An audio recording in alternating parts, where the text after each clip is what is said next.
வணக்கம் மாணவர்களே, இஜிஎஸ் தமிழ் சேனலை லைக் பண்ணுங்கள், ஷேர் பண்ணுங்கள், சப்ஸ்கிரைப் பண்ணுங்கள். இன்று நாம் வாழ்வியல் இலக்கியமான திருக்குறள் என்னக்கூடிய ஒரு பகுதியிலிருந்து பார்க்கணும். திருக்குறள் என்னக்கூடிய ஒரு பகுதியில் அமைச்சு என்னக்கூடிய அதிகாரத்திலிருந்து பார்க்க போகிறோம். ஏற்கனவே 3ஆம் இயலில் திருக்குறள் குறித்த நூல் சிறப்பு, ஆசிரியருடைய சிறப்புகள், அவருக்கு சிறப்பு பெயர்கள், அந்த திருவள்ளுவ மாலை குறித்து எல்லாம் 3ஆம் இயலில் பார்த்தோம். இன்று நாம் திருக்குறளில் அமைச்சு எனக்கூடிய ஒரு தலைப்பில் பார்க்கணும். அமைச்சு அப்படின்னா அமைச்சர், சரியா? அமைச்சர் எதெல்லாம் செய்தால், எவையெல்லாம் ஒரு அமைச்சருக்கு தகுதியாக இருந்தால் அவர் ஒரு சிறந்த அமைச்சராக இருப்பார் அப்படின்றது குறித்துலாம் சொல்கிறாங்க. கருவியும் காலமும் செய்கையும், கருவி காலம் செய்கை செய்யும் அறிவினையும் மாண்டது அமைச்சு எனக்கூடிய ஒரு திருக்குறள். கருவியும் காலமும் செய்கையும் செய்யும் அறிவினையும் மாண்டது அமைச்சு அப்படின்னு ஒரு பாடல். கருவி அப்படின்னா செயலை செய்வதற்கு தேவையான உபகரணம், அதான் கருவி, சரியா? காலம் அப்படின்னா செயலை செய்வதற்கு ஏற்புடைய காலம். செய்கை அப்படின்னா செயலை செய்யும் முறைகள். செய்யும் அருவினையும் அப்படின்னா தொழிலுடைய அருமையை புரிந்து அந்த செயலை செய்யணும். ஆண்டது அமைச்சுன்னா நன்கறிந்து செய்பவர் தான் நல்ல அமைச்சர். இங்கே என்ன சொல்ல வர்றாருன்னா, ஒரு நாட்டின் அமைச்சர் என்பவர் ஒரு செயலை செய்ய நினைக்கும் போது அதற்கு வேண்டிய கருவி எது, ஏற்ற காலம் என்ன, செய்யக்கூடிய முறைகள் என்ன, செயலுடைய அருமை பெருமைகள் என்ன ஆகியவற்றை சிந்தித்து செயல்பட வேண்டும், சரியா? இந்த பாடலில் நாம் ஒரு அமைச்சருக்கு இருக்க வேண்டிய தகுதிகள் அப்படின்றத விட ஒரு அமைச்சர் எதெல்லாம் தெரிஞ்சு வைத்திருக்கணும். ஒரு சிறந்த அமைச்சராக நாம் மாறணும் அப்படின்னா அவர் ஒரு செயலை செய்ய நினைக்கணும் அப்படின்னு நினைக்கும்போது அதற்கு வேண்டிய கருவி என்னன்னு தேர்ந்தெடுக்க தெரிஞ்சிருக்கணும். ஏற்ற காலம் அறிந்து அந்த செயலை செய்யணும். செய்யக்கூடிய முறைகள் தெரிந்து செய்யணும். செயலுடைய அருமை தெரிந்து அவற்றை சிறந்த வழியில் செயல்படுத்தணும், சரியா? அவர்தான் ஒரு சிறந்த அமைச்சர். சரி, அதுக்கப்புறம் 2வது திருக்குறளால் வன்கண் குடிக்காத்தல் கற்றறிதல் ஆள்வினையோடு ஆண்டது அமைச்சு. 5உடன் ஆண்டது அமைச்சு. வன்கண் குடிக்காத்தல் கற்றறிதல் ஆள்வினையோடு 5உடன் மாண்டது அமைச்சு அப்படின்னு அமைச்சருக்கு மன வலிமை இருக்கணும். நாட்டினுடைய குடிமக்களை காக்க வேண்டும் என்ற பொறுப்புணர்வு இருக்கணும். ஆட்சி முறைகளை கற்றல் மற்றும் அறநூல்களை கற்றல் ஆகியன ஒரு பண்பாகவே அவர் நடைமுறை வாழ்க்கையில் கடைபிடித்து வரணும். 5ஓடு விடாமுயற்சி. ஆள்வினையோடு அப்படின்னு அர்த்தம், விடாமுயற்சியோடு அந்த அமைச்சரானவர் செயல்படணும். இந்த 5 நெறிகளையே கடைபிடிக்கணும். மன வலிமை கொண்டவராக இருக்கணும், குடிமக்களை காக்கக்கூடிய மனம் படைத்தவராக இருக்கணும், ஆட்சி முறைகளை குறித்தும் கற்றறிந்தவராகணும், ஏற்கனவே எப்படி ஆட்சி செய்தாங்க அப்படின்றத கற்றறிந்தவராகணும், அறநூல்களை கற்பவராக இருக்க வேண்டும், விடாமுயற்சியோடு செயல்படணும். இந்த 5 நெறிகளையும் ஒரு அமைச்சரானவர் கடைபிடித்து வந்தால் அவர்தான் ஒரு நல்ல அமைச்சர் அப்படின்னு சொல்றாரு திருவள்ளுவர். அதுக்கப்புறம் மதிநுட்பம் நூலோடு உடையார்க்கு கதிநுட்பம் யாவும் உல முன் நிற்பவை அப்படின்றார். யாவுல முன்னிற்பவை. மதிநுட்பம் நூலோடு உடையார்க்கு கதிநுட்பம்னு இங்கே அதிநுட்பம்னு படிக்கணும். அதிநுட்பம் யாவுல முன் நிற்பவை. யாவுல முன்னிற்பவை. யாவை உள்ள. யாவுல அப்படின்னா யாவை உள்ள, அதில் எது இருக்க முடியும் அப்படின்ற மாதிரி கேள்வி. அதாவது ஒரு அமைச்சரிடம் மதிநுட்பம், இயற்கையான நுண்ணறிவு, ஒவ்வொருத்தருக்கும் இயற்கையான அறிவு இருக்கு, அதில் இயற்கையான நுண்ணறிவு. நூலோடு அப்படின்னா நூலை கற்பதனால் ஏற்பட்ட அறிவு, நூலறிவு. உடையார்க்கு ஒருங்கே உடையவர்களுக்கு இயற்கையான அறிவும் நூலை கற்பதனால் ஏற்பட்ட தெளிவு, அறிவில் ஏற்படக்கூடிய தெளிவு, இந்த ரெண்டும் ஒருங்கே உடையவர்களுக்கு அதிநுட்பம், அதாவது மிகவும் நுட்பமுடையவனாய் உள்ள ஒரு செயலையும் நுணுகி ஆராயக்கூடிய ஆற்றல் கொண்டவராக மாறிடுவார் அவர். சரியா? அவருக்கு முன்னாடி முன் நிற்கக்கூடிய சூழ்ச்சிகள் எதுவுமே ஜெயிக்காது. சரியா? ஒரு நல்ல அமைச்சர்னா அவர் இயற்கையான அறிவு கொண்டவராக இருப்பார். அவருக்கே இருக்கக்கூடிய இயற்கையான அறிவு, நூலை கற்பதனால் ஏற்பட்ட நூலறிவு, இது இரண்டும் ஒரு அமைச்சர்கிட்ட இருந்ததுன்னா நுணுகி ஆராயக்கூடியவராக அவர் மாறுவார். அப்படி நுணுகி ஆராயக்கூடிய நபர்கிட்ட எந்த சூழ்ச்சியும் அவர் முன்னாடி ஜெயிக்க முடியாது. சரியா? அவர் அந்த சூழ்ச்சியை வென்றிடுவார் அந்த அமைச்சர். சரியா? இதுதான் அந்த பாடலுடைய பொருள். அதுக்கப்புறம் செயற்கை அறிந்த கடைத்தும்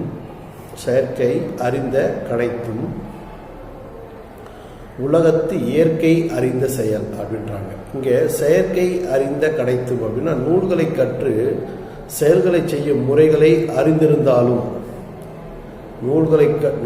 நல்ல நூல்களை எல்லாம் கற்று ஒரு செயலை செய்யக்கூடிய முறைகளை அறிந்து அந்த அமைச்சரானவர் தெரிஞ்சிருந்தாலும், உலகத்தினுடைய இயற்கை, உலகத்தினுடைய நடைமுறை வாழ்வியலுக்கு ஏற்ப அறிந்து அதை உலகத்தினுடைய நடைமுறைகளை அறிந்து முறையாக செயல்பட வேண்டும், முறையாக செயல்பட வேண்டும் அப்படின்றாரு. அதாவது நீ எவ்வளோ நூலனாலும் கற்றுக்கோ, எந்த பெரிய பேர் சொல்லக்கூடிய யூனிவர்சிட்டியில் கூட நீ படித்து பட்டம் பெற்றுவா, இருந்த போதும் உலகத்தினுடைய நடைமுறைக்கு ஏற்ப ஒரு செயலை நீ செய்து முடிச்சனா அதுதான் சிறந்த செயலாக இருக்கும். நீ கற்றறிந்த நான் சொல்கிறபடி தான் செய்யணும் அப்படின்ட்டு ஏனோ தானோன்னு கற்றறிந்த அறிவை இதில் பயன்படுத்தணும்னு வச்சுக்க, உலக நடைமுறைக்கு ஒத்து வரலன்னா அந்த செயலானது தோற்று போயிடும். சரியா? அதை தான் இங்கே சொல்கிறாரு. ஒரு அமைச்சரிடம் இயற்கையாகவே நுண்ணறிவு இருக்குது, அது இல்லாமல் அரிய நூல்களை எல்லாம் கற்று தேர்ந்தவராக இருந்தாலும் உலகத்தினுடைய இயல்பான நடைமுறைக்கு ஏற்ப அவர் செய்தார்னா அந்த செயல் வெற்றி பெறும், இல்லைன்னா அந்த செயலானது தோல்வி அடையும். சரியா? உலக வழக்கில் இருக்கும் நடைமுறைகளோடு பொருந்தி அந்த செயலை செய்யணும். சரியா? இதில் அதுக்கப்புறம் அடுத்த பாட்டு பொருள் செயல் வகை. பொருள் என்னெல்லாம் செய்யும்? பொருள் என்ன? செல்வம். சரியா? பணம், தங்கம், அது மாதிரி எல்லா பொருளும் இதில் அடங்கும். பொருள் அல்லவரை பொருளாக செய்யும் பொருள் அல்லது இல்லை பொருள் அப்படின்ற ஒரு திருக்குறள். அதாவது பொருள் அல்லவரைனா ஒரு பொருட்டாக மதிக்கத்தகாதவரை கூட பொருளாக செய்யும், பிறர் மதிக்குமாறு செய்யக்கூடியது பொருள். ஒரு பொருட்டாக மதிக்கத்தகாதவரை கூட பிறர் மதிக்க தகுந்தவாறு மாற்றி காட்டுவது பொருள் தான், செல்வம் தான். சரியா? பொருள் அல்லது செல்வத்திற்கு இணையான இல்லை பொருள், வேறு பொருள் இல்லை அப்படின்றார். சரியா? மதிப்பு தருவதற்கு உரிய கல்வி, வீரம், கொடை போன்ற எந்த பண்பும் இல்லாதவரை கூட பிறர் மதிக்கும்படியாக செய்வது தகுதியில்லாதவர்களையும் உயர் மதிப்புக்குரியவராக மாற்றுவது எதுனா செல்வம் எனக்கூடிய அந்த பொருள் தான். சரியா? ஒரு பொருளாக மதிக்கத்தகாதவரையும் மதிப்புடையவராக சமுதாயத்தில் மாற்றி காட்டும் வல்லமை எதுக்கு உண்டுன்னா பொருளுக்கு தான் உண்டு, பணத்துக்கு தான் உண்டு. அதுக்கு அடுத்து திருக்குறள். இது சொல் பொருள் பின்வரும் நிலையணியில் அமைஞ்சிருக்கக்கூடிய ஒரு பாட்டு. ஒரு செயலில் முன்னர் வந்த சொல், ஒரே சொல் மீண்டும் மீண்டும் ஒரே பொருளை உணர்த்துவது. பின்வரும் சொல் பொருள் பின்வரும் நிலையணி. பொருள் என்ற சொல் வருது. சரியா? பொருள் என்ற சொல் மீண்டும் மீண்டும் செல்வம் என்ற பொருளை உணர்த்துது. ஒரே பொருளை தான் உணர்த்துது, ஒரே சொல்லு தான் மீண்டும் மீண்டும் வருது. இதனால இது சொல் பொருள் பின்வரும் நிலையணியில் வரக்கூடிய ஒரு பாடல். சரியா? இங்கே அதுக்கு அடுத்த திருக்குறள் அறநீனும் இன்பமும் ஈனும் திறனறிந்து தீதின்றி வந்த பொருள். அதாவது திறனறிந்து அப்படின்னா திறமையை வெளிப்படுத்தி, நம்மளுடைய உழைப்பை வெளிப்படுத்தி, தீதின்றினா தீமைகள் ஏதும் இல்லாமல் வந்த செல்வம். வந்த செல்வம், தீதின்றி வந்த பொருள், தீமையின்ற வழியில் நாம் நமது உழைப்பை செலவு செய்து நாம் ஒரு பொருளை ஈட்டியிருக்கிறோம் அப்படின்னா அது நன்மையைத்தான் தரும், அறத்தைத்தான் தரும். அறம் ஈனும் இன்பமும் ஈனும். இன்பம் என்ன? இன்பத்தையும் அந்த செல்வம் தேடித்தரும் நமக்கு. சரியா? முறையறிந்து தீமையற்ற வழியில் சேர்த்த பொருள் எப்படி வரும்? முறையறிந்து தீமையற்ற வழி, அதாவது நல்ல வழியில் சேர்த்த பொருளானது ஒருவருக்கு அறத்தையும் இன்பத்தையும் தரும். சரியா? அறம்னா புகழ்னு நம்ம இங்கே எடுத்துக்கலாம். புகழும் தரும், இன்பத்தையும் தரும் அப்படின்னு நம்ம இங்கே எடுத்துக்கலாம். குற்றமற்ற வழியில் சம்பாதித்த செல்வமானது ஒருவருக்கு அறத்தையும் இன்பத்தையும் தருது அப்படின்றது இந்த பாடலுடைய பொருள். அதுக்கப்புறம் அருளோடும் அன்போடும் வாரா பொருளாக்கும் புல்லார் பொருளவிடல் அப்படின்னு சொல்கிறாங்க. அருளோடுன்னா இரக்கத்தோடு, அன்புடன் அன்போடு, வராத இரக்கம் இல்லாமல் அன்பு இல்லாமல்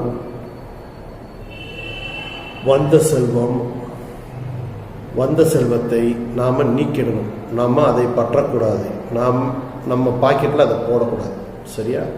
அறம் இல்லாமல் இன்பம் இல்லாமல் ஏதேனும் பொருள் வந்ததுன்னா அதை நாம் பயன்படுத்தக்கூடாது, அதை நாம் வாங்கி வச்சுக்கக்கூடாது. சரியா? அது தவறு. அது நமக்கு பழியை ஏற்படுத்தும், நமக்கு இழிவை தரும், நமது வாழ்க்கையில் ஒரு பெரும் இழிவை தரும் அப்படின்ட்டு தான் இங்கே சொல்ல வர பாடம். குன்றேறி யானை போர் கண்டற்றால் தன் கை குன்றேறி யானை போர் கண்டற்றால் தன்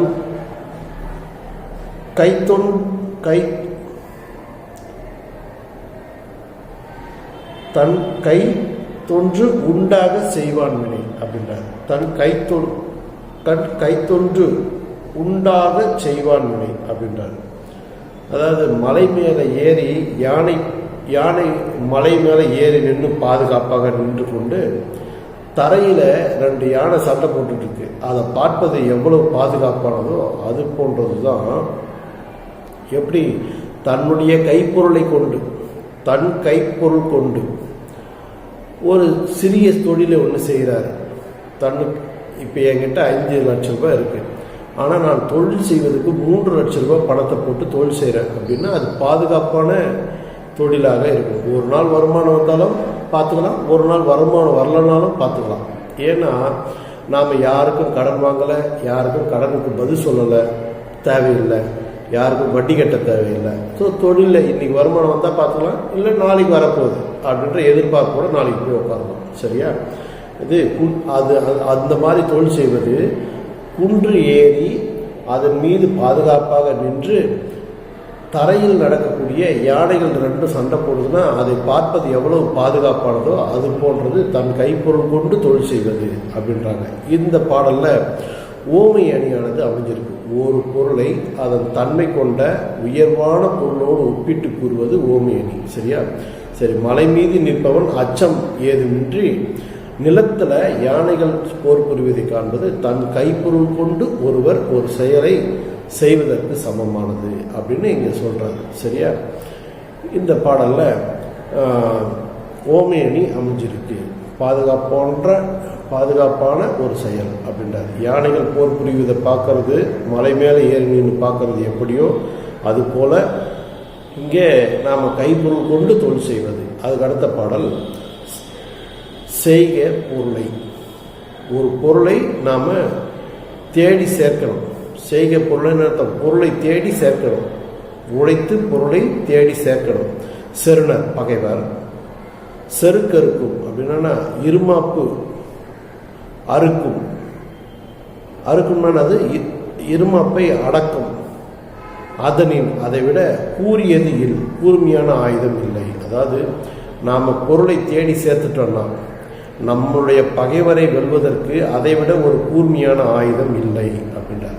இப்போ நம்ம வீட்டு பக்கத்தில் இல்லை எதிர்த்த மாதிரி ஒருத்தர் நம்மக்கிட்ட சண்டை போட்டு ரொம்ப நாள் பேசாமல் இருக்கிறோம். இப்போ அவரை விட நான் வசதியாக வாழ்ந்து காட்டுறேன் அப்படின்ட்டு நாம் அதிகமாக உழைத்து நல்ல வழியில் சம்பாதிச்சிட்டோம் அப்படின்னா நம்முடைய பொருள்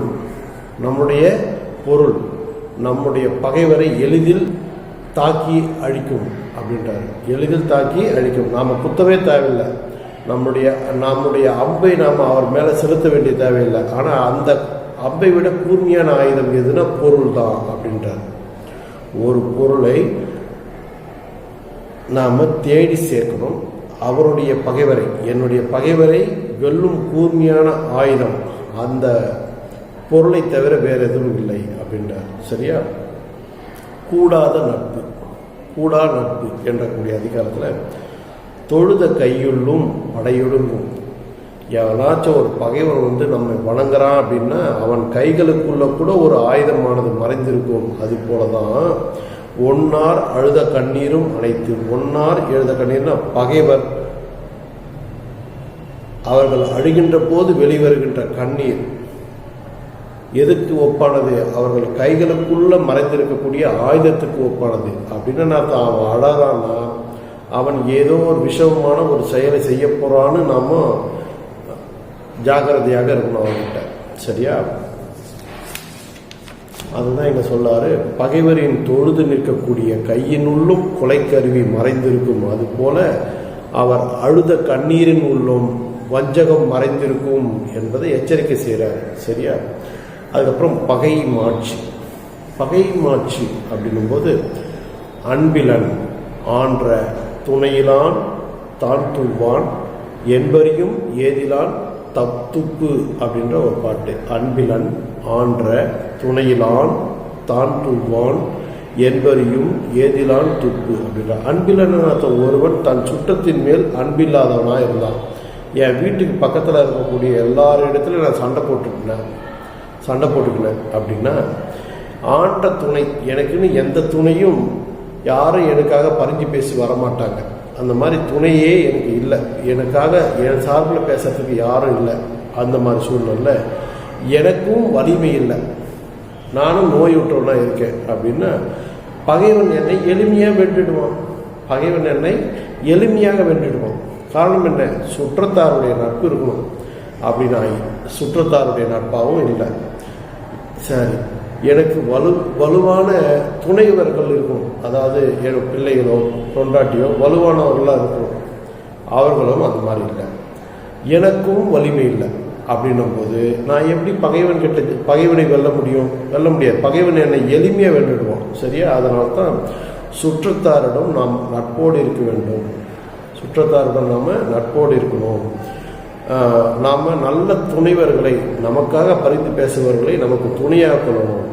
வலிமை உடையவர்களாக நாம் நம்மை உருவாக்கி கொள்ளணும். சரியா? இவ்வாறு நாம் இருந்துட்டா பகைவர் நம்மை வெல்ல முடியாது. அவ்வாறு இல்லைன்னா பகைவர் நம்மை எளிதில் வென்று விடுவாங்க. சரியா? அதுக்கு அடுத்த திருக்குறளாக அஞ்சும் அறியான் அமைவிலன் ஈகலான் தஞ்சம் எளியன் பகைக்கு அப்படின்றார். அஞ்சும்னு அர்த்தம் ஒருவர் மனத்தில் துணிவு இல்லாதவராக இருந்தார். அறியான்னா அறிய வேண்டிய வயதில் அறியாமல் இருந்தார். அமைவிலன்னா பிறருடன் பொருந்தும் பண்பு இல்லாதவராக இருந்தார். பிறரோடு பழகக்கூடிய பொருத்தமான பண்பு இல்லாதவராக இருந்தார். ஈகலான ஒருவருக்கு கொடுத்து உதவாதவனாக இருந்தார். பகைவர்களுக்கு எளிதில் ஆட்படுவான் அப்படின்றாரு திருக்குறள். அஞ்சும் அப்படின்னா துணிவில்லாதது. அறியான் அப்படின்னா அறிய வேண்டிய காலத்தில் அறிய வேண்டியனவற்றை அறியாமல் இருத்தல். படிக்க வேண்டிய காலத்தில் படிச்சிடணும். சரியா? ஒரு செயலை செய்ய வேண்டிய நேரத்தில் செய்திடணும். அது செய்யாமல் இருந்தார், இல்லை அதனை அறியாமல் இருந்தார். அமைவுடன் பிறரோடு பொருத்தமாக நாம் நல்ல பண்பு கொண்டு பழகலை அப்படின்னா ஒருவருக்கு கொடுத்து உதவாத தன்மை கொண்டவனாக இருந்தான். எப்பயுமே கஞ்ச பிசுனாரியாக அவன் இருக்கிறான் அப்படின்னா அவனும் எளிதில் பகைவனிடத்தில் சிக்கி சின்னாப்பிடப்படுவான். சரியா? பகைவரிடத்தில் எளிதில் ஆட்படுவான் அப்படின்றார். அதுக்கு அடுத்தது குடி செயல் வகை அப்படின்ற திருக்குறளில் ஆள்வினையும் ஆன்ற அறிவு என இரண்டின் நீள்வினையால் நீளும் குடி அப்படின்னு அர்த்தம். ஆள்வினைன்னா விடாமுயற்சின்னு பேர்.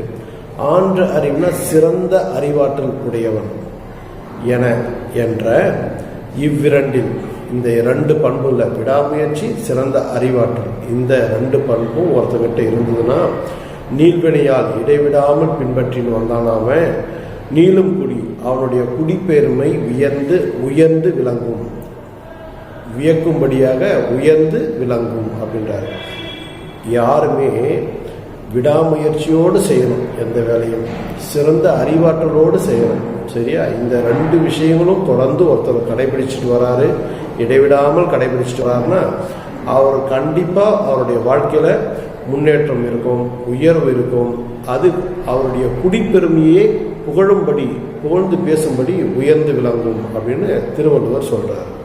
அதுக்கப்புறம் குற்றம் இலனாய் குடி செய்து வாழ்வானை சுற்றமாய் சுற்றும் விளங்கும். குற்றம் இலனாய் அப்படின்னு அர்த்தம், குற்றமுடைய செயல்களை செய்யாதவனாக இருக்கணும். குற்றம் ஒரு செயல் குற்றமான செயல்னா அந்த செயலை செய்யக்கூடாது, குற்றமான செயல்களை செய்யாமல் இருத்தல். குடி செய்துன்னா குடிப்பெருமையை உயரச் செய்யும் வகையில் வாழக்கூடியவனாக இருக்கணும். வாழ்வானை வாழக்கூடியவனாக இருந்தால் அந்த உலகமே அவனை உறவாக எண்ணிக்கொள்ளும். சரியா? குற்றம் இல்லனாய் குற்றமுடைய செயல்களை செய்யாதவனாக, குடி செய்துனா குடிப்பெருமையை உயரச் செய்து, வாழ்வானில வாழ்பவனை உலகத்தவர் சுற்றமாக சுற்றும் அப்படின்னா உறவாக எண்ணி கொண்டாடும்.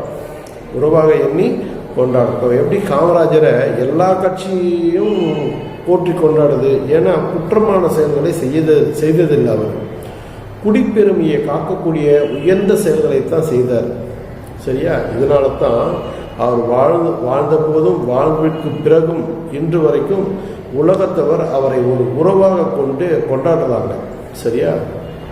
அதுக்கப்புறம் நல்குறவு எனக்கூடிய ஒரு பாடல். நல்குறவு எனக்கூடிய அதிகாரத்திலிருந்து இன்மையின் இன்னாதது யாதனின். இன்மையின் இன்னாதது, இன்மைன்னா வறுமைன்னு அர்த்தம், இன்னாததுன்னா துன்பம் தருவது எது, யாதனின்னா எது என்றால் இன்மையின் வறுமையை விட இன்னாதது, வறுமையை விட துன்பம் தருவது வேறொன்றும் இல்லை. நல்குறவுன்னா விருந்தோம்பல்னு நம்ம எடுத்துக்கலாம். இன்மை வறுமை என்பது துன்பம் தருவது. சரியா? வறுமை என்பது என்னது? துன்பம் தருவது. அது நமக்கு அந்த வறுமையை விட ஒரு துன்பம் ஒன்று கிடையாது அப்படின்னு அர்த்தம். வறுமை தான் பெரிய துன்பமே. சரியா? ஒருவருக்கு வறுமையை போன்ற துன்பம் தருவது வேற எதுவுமே கிடையாது. அந்த வறுமை துன்பத்தை அதாவது ஒருவர் தன்னுடைய வாழ்வில் வறுமையைத்தான் தொடர்ந்து சந்திச்சுட்டு வர்றாருன்னு அவர் அதிகமான துன்பங்களை அனுபவிச்சுட்டு வர்றாருன்னு அர்த்தம். சரியா? அந்த துன்பம் நம்ம சொல்றது வறுமையை தவிர வேற எதுவுமே கிடையாது அவருக்கு. சரியா? இதுல சொல் பொருள் பின்வரும் நிலையணி அமைஞ்சிருக்கு.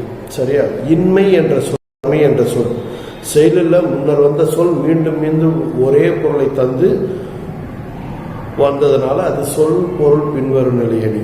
இன்மை என்ற சொல் மீண்டும் மீண்டும் வறுமை என்ற பொருள் ஒரே பொருளிலே வருது. அதனால இது சொல் பொருள் பின்வரும் நிலையணி. அதுக்கப்புறம் இரவு கரப்பிடும்பை இல்லாரை காணி நிரப்பிடும்பை எல்லாம் ஒருங்கு கெடும் அப்படின்ற ஒரு பாடல். கரப்புன்னு அர்த்தம் மறைத்து வைக்கக்கூடிய குணம், கரப்புன்னு அர்த்தம் மறைச்சு வைக்கக்கூடிய குணம். சரியா? இடும்பை அப்படின்னா துன்பம், இல்லாரை அப்படின்னா இல்லாதவரை, மறைத்து வைக்கக்கூடிய குணம். அதுக்கப்புறம் துன்பம் இல்லாதவரை கண்டால் அதிகமாக ஏற்படும் எது? நிரப்பிடும்பை, அதிகமாக ஏற்படும் துன்பம். அனைத்தும் ஒரு சேர அழியும், எல்லாம் ஒருங்கு கெடும். அதாவது தம்மிடம் உள்ள பொருளை மறைச்சி வைக்காம யாராச்சும் கேட்டாங்கன்னா உடனே எடுத்து இந்தாப்பா உன் பையனை படிக்க வை, கை செலவுக்கு இல்லை, நீயே இந்தா கையில் எடுத்துக்கோ, போய் நல்லபடியாக செழிப்பாக வாழு அப்படின்னு தான தர்மங்களை பண்ணுறான் பற்றிய அவனை பார்க்கும்போது நம்மளுடைய துன்பமானது எல்லாம் அழிந்து போயிடும். சரியா? தம்மிடம் உள்ள பொருளை மறைத்து வைத்தல் எனக்கூடிய துன்பம் தராத நல்லாரை கண்டால், தான தர்மங்களை செய்யவங்களை கண்டா வறுமையினுடைய கொடுமை முழுவதும் நம்மை விட்டு ஓடி போயிடும். அந்த வறுமையானது அழிந்துவிடும் அப்படின்றார். அந்த நொடியிலேயே வறுமையானது அழிந்துவிடும் அப்படின்றார். சரியா? துன்பம் எல்லாம் கெடும் அப்படின்றார். இங்க அடுத்தது இகழ்ந்தெல்லா இகழ்ந்து எல்லாது ஈவாரை காணின் மகிழ்ந்துள்ளம் உள்ளுள் ஓப்பது உடைத்து அப்படின்றார். இகழ்ந்து எல்லாது ஈவாரை காணின், அதாவது நான் போயிட்டு யார்கிட்டயோ என்னுடைய செலவுக்கு பணம் வேணும் அப்படின்ற மாதிரி கேட்குறேன்னு வச்சுக்கோங்களேன். அப்போ என்னுடைய நண்பர் என்னை இகழ்ந்து, என்னடா நீ சம்பாதிக்கிற அப்படின்னு இகழ்ச்சியான சொற்களை சொல்லாமல், ஏளனமாக பேசாமல், அப்படியாப்பா இந்தாப்பா என்கிட்ட இருக்குது, நான் அடுத்த மாதம் முடிஞ்சத்தா, இல்லை அதுக்கு அடுத்த மாதம் கொடுத்தா, அது மாதிரி சொல்கிறாருன்னு வச்சுக்கேன். இகழ்ந்து பேசாமல், ஏளனமாக என்னை பார்க்காமல் எனக்கு பொருள் உதவி செய்தார்னா அதுதான் நம்மளுடைய மனதில் மகிழ்ச்சியை உண்டாகும். அவரை காணும்போது நமக்கு எப்படி வரும்? மகிழ்ச்சியும் உண்டாகும். கேட்ட உடனே தந்தார்ப்பான், எந்த பேச்சும் பேசாமல் கேட்ட உடனே தந்தார்ப்பான். பெரிய மனுஷன் தான். உடனே நான் அடுத்த மாதம் வந்தோடனே அந்த செலவுக்குரிய வாங்கின காசை நான் திருப்பி தந்துடுவேன். சரியா? இகழ்ந்து ஏளனம் செய்யாமல் பொருள் கொடுப்பவரை கண்டால் இறப்பாரின் உள்ளத்தில், அதாவது கேட்டு வாங்கக்கூடியவங்களுடைய உள்ளத்தில் மகிழ்ச்சி பொங்கும் அப்படின்றார். சரியா? கொடுப்பவர் உள்ளத்திலும் மகிழ்ச்சி வந்துடும், கேட்பவர் உள்ளத்திலையும் மகிழ்ச்சி வந்துடும். சரியா? இதுதான் இந்த பாடல் சொல்றது. இகழ்ந்து எல்லாது ஈவாரை காணின் மகிழ்ந்துள்ளம் உள்ளுள் ஓப்பது உடைத்து. சரியா? அதுக்கப்புறம் மக்களை போல்வர் கயவர் அவர் அண்ண ஒப்பாரியாம் கண்டதில். நாம் பயணப்படுறோம் பேருந்தில், நம்ம பக்கத்தில் திருடன்னு தெரியாது நமக்கு, ஆனால் நம்மை போலவே டிப்டாப்பாக நிற்பான். சரியா? அவன் திருடன் நமக்கு தெரியாது, இருந்த போதும் நம்மை போலவே நிற்பான். நாம் இறங்கி பார்த்தா தான் தெரியும் நம்ம பாக்கெட்டில் பர்ஸ் இருக்காது. அவனை போய் நம்ம சந்தேகப்பட முடியுமா?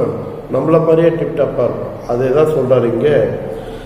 கயவர்கள் மக்களை போலவே இருப்பாங்க, திருடர்கள் மக்களை போலவே இருப்பாங்க. கயவர்களுக்கும் மக்களுக்கும் உள்ள தோற்ற ஒப்புமையை வேற எங்குமே நான் கண்டதில்லை அப்படின்றார். சரியா? வேற எங்குமே நானே கண்டதில்லை அப்படின்றார்.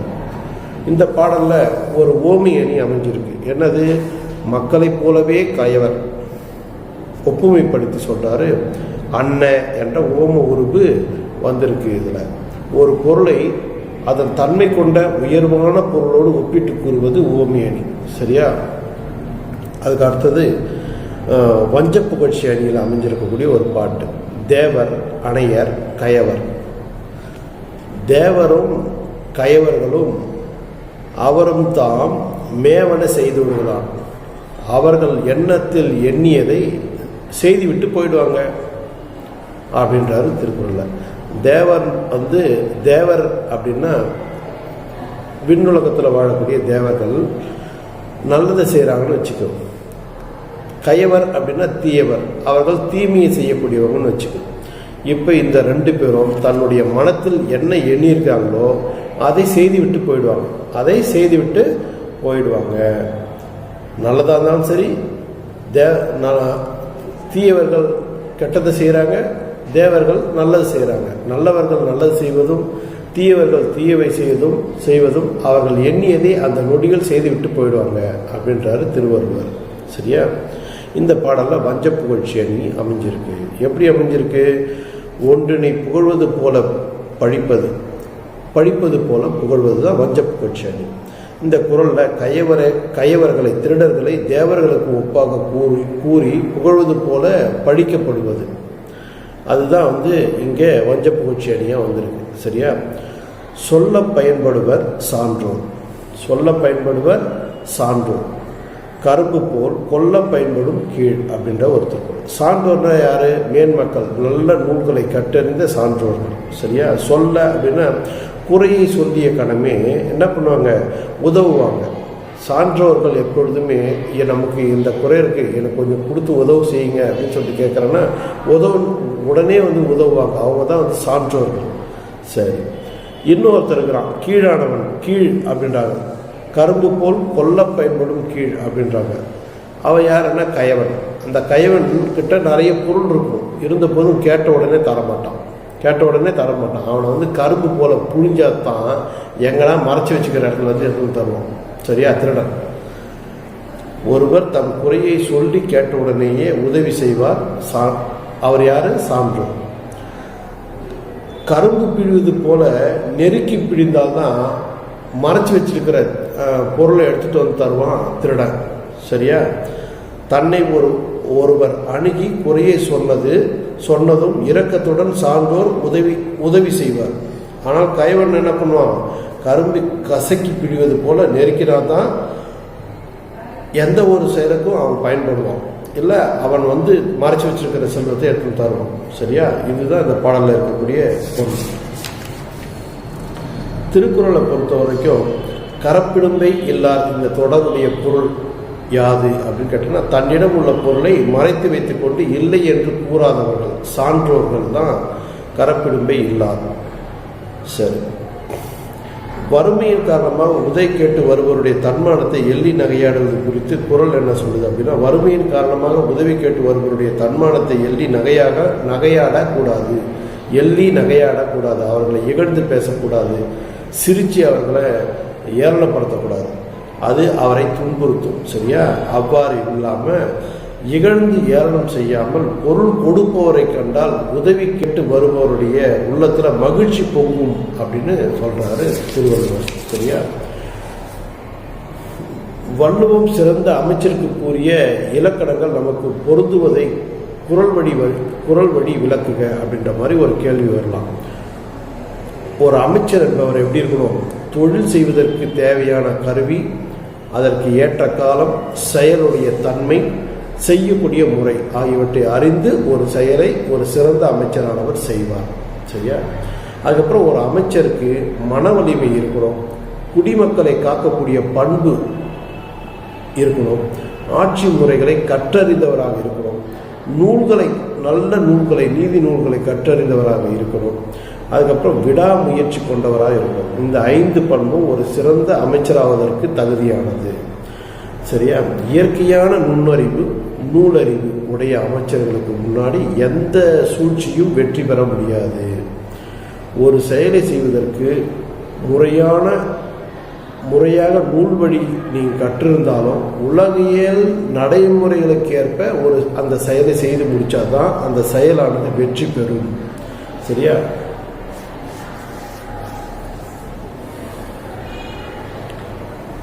இதை பொறுத்த வரைக்கும் இந்த திருக்குறள் இயல் 6 பொறுத்த வரைக்கும் இவ்வளவுதான் செய்தி. சரியா? இதில் சிறுவினா அப்படின்னு பார்த்தோன்னா, பொருளீட்டும் நெறிகளாக திருவள்ளுவர் கூறுவன அப்படின்னா அறத்தோடு பொருளை நாம் ஈற்றணும். சரியா? மற்றவரிடத்துல இரக்கம் அன்பு காட்டி யாரேனும் இறந்து கேட்டாங்கன்னா அவர்களுக்கு உதவணும். சரியா? தன் கைப்பொருளை கொண்டு ஒரு தொழிலை நம்ம செய்தால் அது பாதுகாப்பானது. இதுதான் பொருள் ஈட்டும் நெறி, அதை பயன்படுத்தக்கூடிய ஒரு நெறி. சரியா? பகை மாட்சி மூலம் திருவள்ளுவர் கூறும் கருத்து அப்படின்னா, ஒருவர் சுற்றத்தாரோடு அன்போடு இருக்கணும், வலிமை இல்லாமல் துணை இல்லாமல் இருந்தனா, இல்லை சுற்றத்தாரோடு அன்பு இல்லாமல் இருந்தனா நாம் எளிதாக பகைவரிடத்தில் மாட்டிக்கணும். சரியா? மனத்தில் துணிவோடு இருக்கணும், வலிமையோடு இருக்கணும், நல்ல துணையாளர்களை பக்கத்தில் வைத்திருக்கணும். இதெல்லாம் நாம் பகைவரிடத்தில் சிக்காமல் இருப்பதற்கு வழிகள். சரியா? அது இல்லாமல் துணிவு இருந்து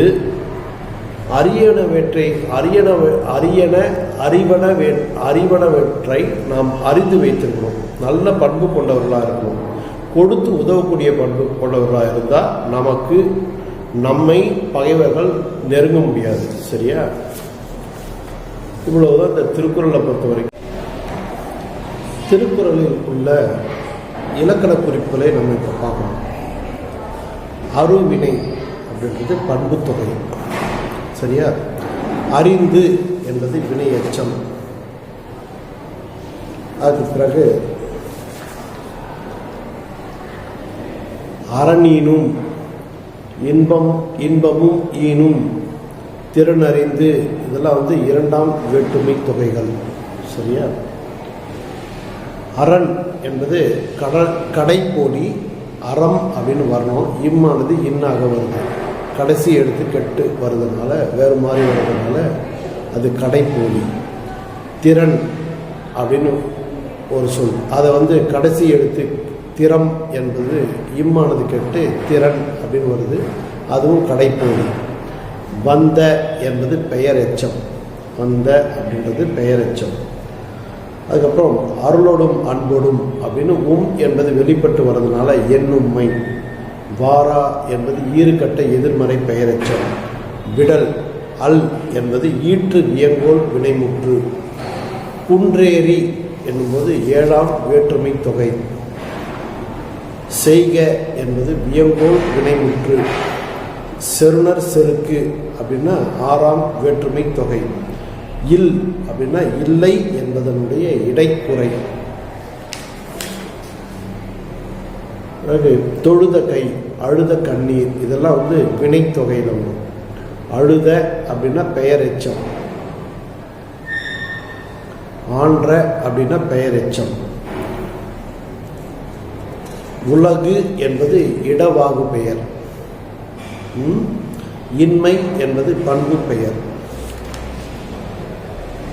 இல்லாரை என்பது எதிர்மறை வினையால் அணையும் பெயர்.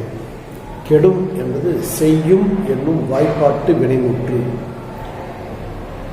இகழ்ந்து என்பது வினை எச்சம். ஈவார் என்பது வினையால் அணையும் பெயர்.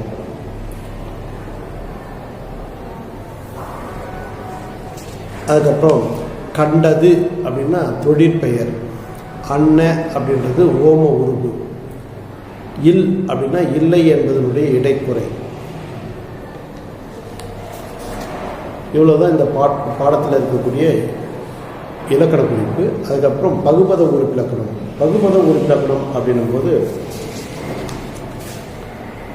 நமக்கு சில சொற்கள் இருக்குது. அறிந்து, இதை பிரித்தா அரி கூட்டல் இத்து, அடைப்புக்குறிக்குள்ள இந்து கூட்டல் இத்து கூட்டல் ஊ. அரி என்பது பகுதி, இத்து என்பது சந்தி, இந்த ஆனது விகாரம், இத்து என்பது இறந்த கால இடைநிலை, ஊ என்பது வினையெச்ச விகுதி. அப்புறம் வந்த, அதில் வா என்பது பகுதி, அடைப்புக்குறிக்குள்ள வ அப்படின்னு வந்திருக்கிறதுனால அடைப்புக்குறிக்குள்ள வ கூட்டல் இத்து, அடைப்புக்குறிக்குள்ள இந்து கூட்டல் இத்து கூட்டல் அ. வா என்பது பகுதி, வ என குறுகி வந்திருக்கிறதுனா குறுகியது விகாரம். இத்தி என்பது சந்தி, இந்த ஆனது விகாரம். இத்தி என்பது இறந்த கால இடைநிலை, அ என்பது பெயர் எச்ச விகுதி. அதுக்கு அடுத்ததாக செய்வான். செய் கூட்டல் இவ் கூட்டல் ஆண். செய் என்பது பகுதி, இவ் என்பது எதிர்கால இடைநிலை, ஆண் என்பது ஆண்பால் வினைமுற்று விகுதி. செய்க அப்படின்னா செய் என்பது பகுதி, க என்பது வியங்கோல் வினைமுற்று. அழுத அப்படின்னா அழு கூட்டல் இத்து கூட்டல் அ.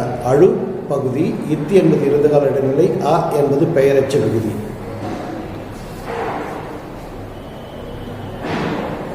அதுக்கு அடுத்ததாக வாழ்வான். வாழ் கூட்டல் இவ் கூட்டல் ஆண். வாழ் என்பது பகுதி, இவ் என்பது எதிர்கால இடைநிலை, ஆண் என்பது ஆண்பால் வினைமுற்று விகுதி. அதுக்கப்புறம் இகழ்ந்து. இகழ் கூட்டல் இத்து, அடைப்புக்குறிக்குள்ள இந்து கூட்டல் இத்து கூட்டல் ஊ. இகழ் என்பது பகுதி, இத்து என்பது சந்தி, இந்து ஆனது விகாரம், இத்து என்பது இறந்த கால இடைநிலை, ஊ என்பது வினையெச்ச விகுதி. கண்டது அப்படின்னா கான் என்பது பகுதி, கண் அப்படின்னு வந்திருக்கு, அடைப்புக்குறிக்குள்ள கண் அப்படின்னு போட்டுக்கோ, கூட்டல் இட்டு கூட்டல் இத்து கூட்டல் ஊ. கண் கான் என்பது பகுதி, கண் என குறுகி வந்திருக்கிறதுனால குறுகியது விகாரம். இட்டு என்பது இறந்த கால இடைநிலை, இத்து என்பது சாரியை, ஊ என்பது தொழிற்பெயர் விகுதி. சரியா? தொழிற்பெயர் விகுதி, வினையெச்ச விகுதி தான் வரணும். கண்டது அப்படின்ற போது தொழில், அது ஒரு தொழிலை குறிக்கிறதுனால இங்கே தொழிற்பெயர் விகுதி அப்படின்னு வரணும். சரியா?